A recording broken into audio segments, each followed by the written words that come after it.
আপনার মেয়েকে আপনি আরেকজনের ঘরে বিয়ে দিয়েছেন, তাকে যদি তার শাশুড়ি একটু এই সেই বলে, আপনি তখন দোষ ধরেন।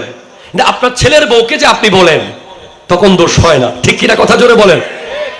আপনার মেয়ে ঠিক টাইমে ঘুম থেকে উঠে না, আপনি তখন বলেন যে আহা আমার মেয়ে অসুস্থ, একটু ঘুমাক। কিন্তু আপনার পুতের বউ যখন ঠিক টাইমে ওঠে না, তখন আপনি বলেন যে তোরে তোর বাপে কিছু শিখায় নাই, অমুকের সাথে আমার সম্পর্ক আছে তাই তাকে একটু স্পেস দিলাম, অমুকের সাথে সম্পর্ক নাই তাকে স্পেস দিলাম না। দুজনেই একই ব্যক্তি, একই ক্যাটাগরির। স্বজন প্রীতি, আমার নবীর চরিত্রের মধ্যে স্বজন প্রীতি ছিল না। আরবের এক নারীকে শাস্তি দিতে হচ্ছে, হাত কেটে ফেলতে হবে। নবীজির কাছে এসেছে কয়েকজন যে ইয়া রাসূলুল্লাহ, আপনি যদি একটু বলে দেন তাকে আমরা ছেড়ে দেব। আমার নবীজি বলছেন, এই জায়গায় যদি আমার মেয়ে ফাতেমাও হতো, আমি তার হাতও কেটে দিতাম। আমরা অমুকের পোলা দোষ করলে দোষ দেখি, নিজের পোলা দোষ করলে দোষ দেখি না। অমুকের মানুষ দোষ করলে দোষ দেখি, নিজের মানুষ দোষ করলে দোষ দেখি না। তখন চোখের মধ্যে পর্দা পড়ে থাকে। আমার নবী সেটা করতেন না। আমার নবী বলছেন যে এই মেয়ের জায়গায় যদি আমার বেটি ফাতেমাও হতো, আমি তার হাতও কেটে দিতাম। স্বজন প্রীতি আমার নবীর ছিল না। গাউস পাক আব্দুল কাদের জিলানী রহমতুল্লাহ আলাইহি এই মাসে যার ওফাত, তিনি বলেছেন একজন ব্যক্তি ওলি হয়ে যাবে যার কাছে মোট 6 জন ব্যক্তির 12টা গুণ থাকবে। 6টা জাতের 12টা গুণ, তার মধ্যে আল্লাহর 2টা গুণ, একটা হলো গফফার, একটা হলো সত্তার। নবীজির 2টা গুণ, একটা হলো দয়া রহমত, আর একটা হলো ক্ষমা। সিদ্দিক আকবরের 2টা গুণ, সাদেক মুসাদ্দেক। ফারুকে আজমের 2টা গুণ, আদালত আদেল। সুবহানাল্লাহ জোরে বলেন। ওসমান জুন্নুরাইনের 2টা গুণ, সাখাওয়াত তিলাওয়াত। মাওলা আলীর 2টা গুণ, একটা হলো সুজাআত আর একটা হলো এলম। এই 12টা গুণ যার কাছে ছিল তিনি আমার নবী। 12টা গুণ যার কাছে পরিপূর্ণ ছিল, আরো কোটি কোটি গুণে গুণান্বিত আমার নবী। তবে এই 12টা ছিল ভেরি স্পেশাল। 1 নম্বর গফফার, আল্লাহ আমাদেরকে ক্ষমা করেন, এজন্য আল্লাহ গফফার। আল্লাহ আমাদের গুনাহগুলো ঢেকে রাখেন, এজন্য আল্লাহ সত্তার।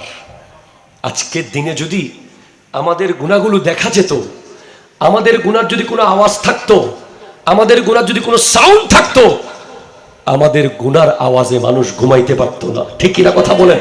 আমাদের গুনাহ দেখা গেলে আমাদেরকে কেউ নিজের বিবি পর্যন্ত রান্না করে খাওয়াতো না। আল্লাহ আমাদের গুনাহগুলো ঢেকে রেখেছেন রহমতের চাদর দিয়ে। উসওয়ায়ে হাসানার আরেকটি বৈশিষ্ট্য হলো অন্যের গুণ প্রচার করা, দোষ ঢেকে রাখা।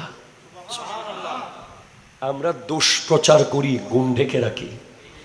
পৃথিবীর সবচেয়ে বড় সখী, সবচেয়ে বড় দানবীর, সবচেয়ে বড় সাখাওয়াত তার যে মানুষের প্রশংসা করতে পারে।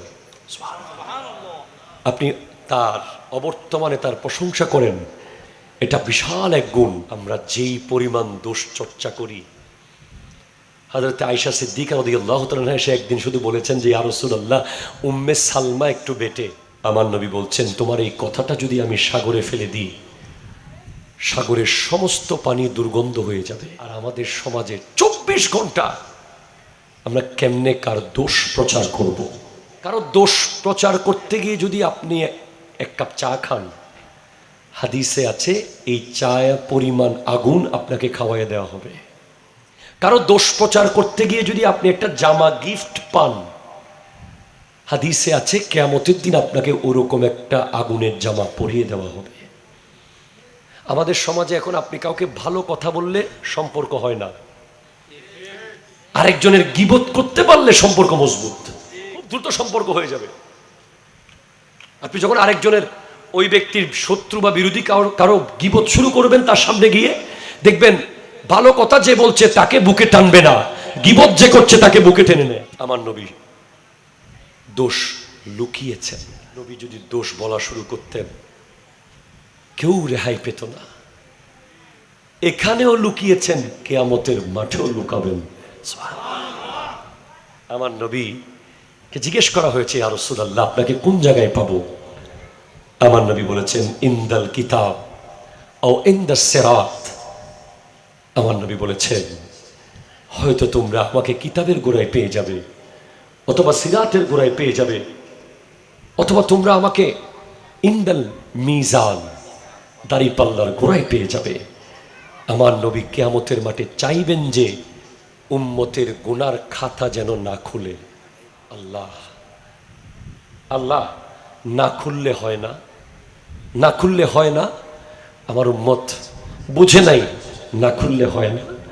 আমার নবী যদি উম্মতের গুনাহ লুকানোর জন্য এত চেষ্টা করতে পারে, আমরা উম্মত হয়ে নিজের আপন ভাইয়ের কথা, নিজের বোনের কথা, নিজের চাচার কথা, নিজের এলাকার কথা বাইরে গিয়ে গিয়ে বুঝাই, এতে কোনো ফায়দা নাই, বরং নিজের সব আমল বরবাদ।